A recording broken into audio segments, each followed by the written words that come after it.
एक बार फिर से आप सबका स्वागत है आज की इस क्लास में। तो इस क्लास में हम आज प्रिज्म के बारे में डिस्कस करते हैं। प्रिज्म से रिलेटेड कुछ डिफिनीशन जानेंगे।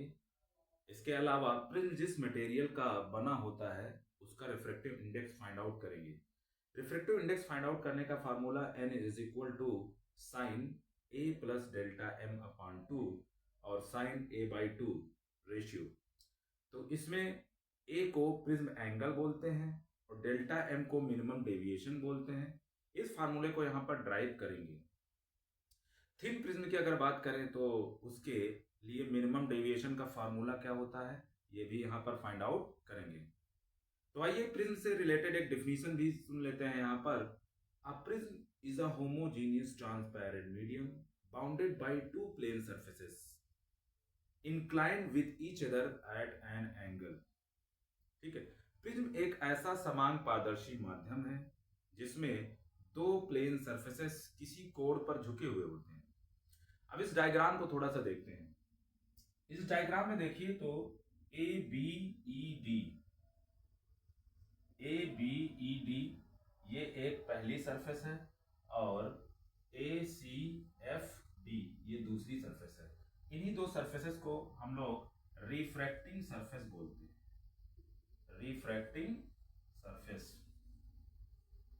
इसके अलावा ये एक दूसरे पर किसी एंगल पर इंक्लाइन है। इस एंगल को एंगल ऑफ प्रिज्म भी कहते हैं। ठीक है, सिंपली इसको प्रिज्म एंगल बोलते हैं। इसे ए से रिप्रेजेंट कर सकते हैं आप। जब मिनिमम डेविएशन का फॉर्मूला निकालेंगे तो उसमें भी प्रिज्म एंगल को ए से रिप्रेजेंट करेंगे। यहां पर देखते हैं कि ये दोनों प्लेन सरफेसेस एक दूसरे को एडी लाइन पर मीट कर रही हैं। तो इस लाइन को एडी को रिफ्रैक्टिंग एज बोलते हैं। ठीक है, तो प्रिज्म से रिलेटेड ये कुछ जानकारी थी। अब हम इसमें मिनिमम डेविएशन फाइंड आउट करने की कोशिश करेंगे। तो मिनिमम डेविएशन फाइंड आउट करने के लिए हमें एक प्रिंसिपल फेस की जरूरत होगी। तो देखिए इसी डायग्राम में ए बी सी, इसको प्रिज्म का प्रिंसिपल फेस बोलते हैं। Principal face. तो consider consider a principal face A B C. अब इस फेज पे डेविएशन की वैल्यू हम लोग कैलकुलेट कर लेते हैं। इसके लिए जो हमने homogeneous transparent medium bounded by to surface that is prism consider किया था, उसकी प्रिंसिपल फेस एबीसी को हमने यहां पर ड्रा किया है।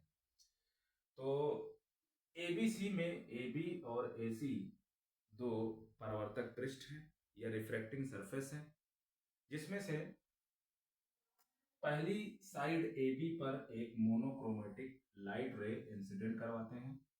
इस लाइट रे का नाम PQ है।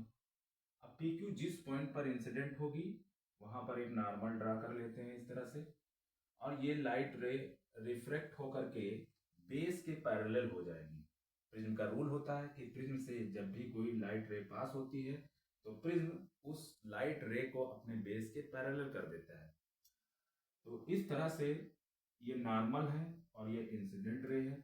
इसके बीच के एंगल को हम लोग आपतन कोण या एंगल ऑफ इंसिडेंस कहते हैं।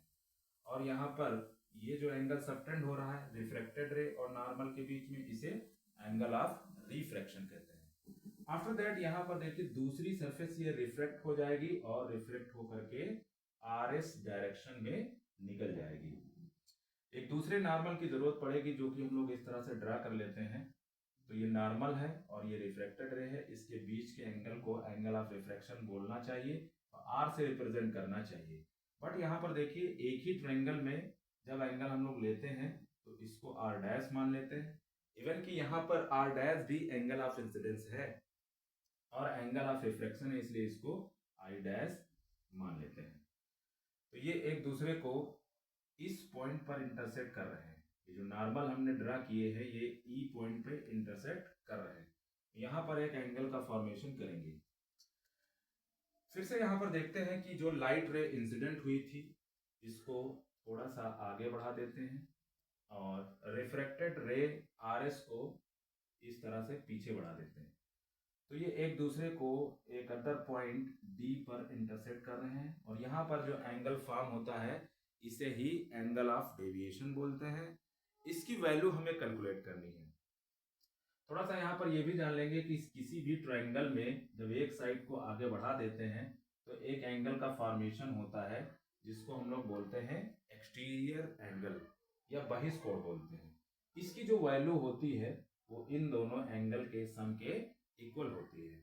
नाउ यहाँ पर देखिए जो डेल्टा का फॉर्मेशन हुआ है ये एक्सटीरियर एंगल है और इसकी वैल्यू हमें कैलकुलेट करनी है।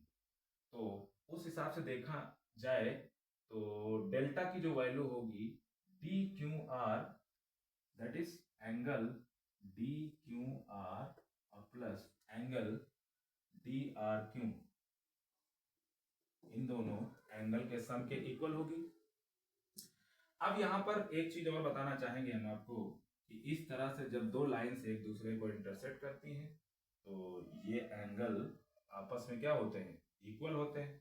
और अगर इनके बीच में एक तीसरी लाइन इस तरह से ड्रॉ कर दी जाए तब भी इसकी वैल्यू अगर हमें पता हो तो इसकी वैल्यू कैसे कैलकुलेट करेंगे।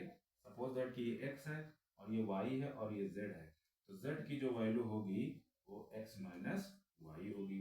इन द सेम वे यहाँ पे कंडीशन बनी हुई है। तो जो डी क्यू आर है इसकी वैल्यू अगर हमें कैलकुलेट करनी है तो यहाँ पे लिखना होगा I और माइनस आर और प्लस ये वाली वैल्यू अगर हमें कैलकुलेट करनी है तो इसे लिखना होगा I dash minus R dash, I dash minus R dash. I को I के साथ और R को R के साथ इस तरह से सेट कर देंगे तो I प्लस I डैश और माइनस R और माइनस R डैश। अब इसमें से माइनस कॉमन लेंगे तो I प्लस I डैश और माइनस कॉमन लेने के बाद R प्लस R डैश। ये डेल्टा की वैल्यू अभी हमने इस तरह से निकाल ली है। इसके अलावा यहाँ पर ये भी ध्यान देना है कि किसी भी ट्रायंगल में तीनों एंगल का जो सम होता है वो 180 के इक्वल होता है, 180 के इक्वल होता है। तो यहाँ पर एक ट्रायंगल बन रहा है क्यू आर ई, इसमें आर प्लस आर डैश और प्लस ई की जो वैल्यू होगी 180 के इक्वल होगी।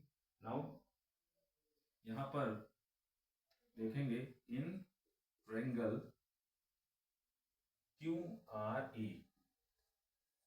Q R E angle R plus angle R dash plus E is equal to 180। दूसरी बात यहाँ पर यह है कि ए क्यू ई यहाँ पर जो एंगल सबटेंड होगा वो 90 डिग्री होगा क्योंकि ये नॉर्मल है और इस लाइन पे जब नॉर्मल ड्रा किया जाएगा तो इसकी वैल्यू 90 डिग्री होगी और ये वाली वैल्यू भी 90 डिग्री होगी। उस हिसाब से ये ए और प्लस ई की वैल्यू 180 डिग्री के इक्वल होनी चाहिए। Hence A plus E is equal to 180 degree. Now यहाँ पर देखिए दोनों की वैल्यू सेम है इसलिए आर प्लस आर डैश और plus E is equal to A plus E हो जाएगा। कैंसिल आउट कर देंगे यहाँ पर तो R plus R dash is equal to A, ये ए की वैल्यू हमें मिल गई।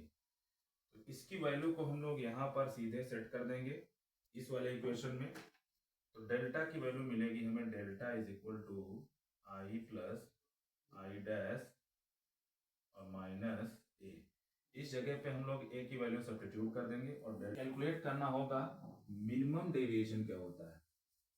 मिनिमम डेविएशन का मतलब ये हुआ कि इस लाइट रे को हम लोग थोड़ा सा कम एंगल पर इंसिडेंट करवाएं।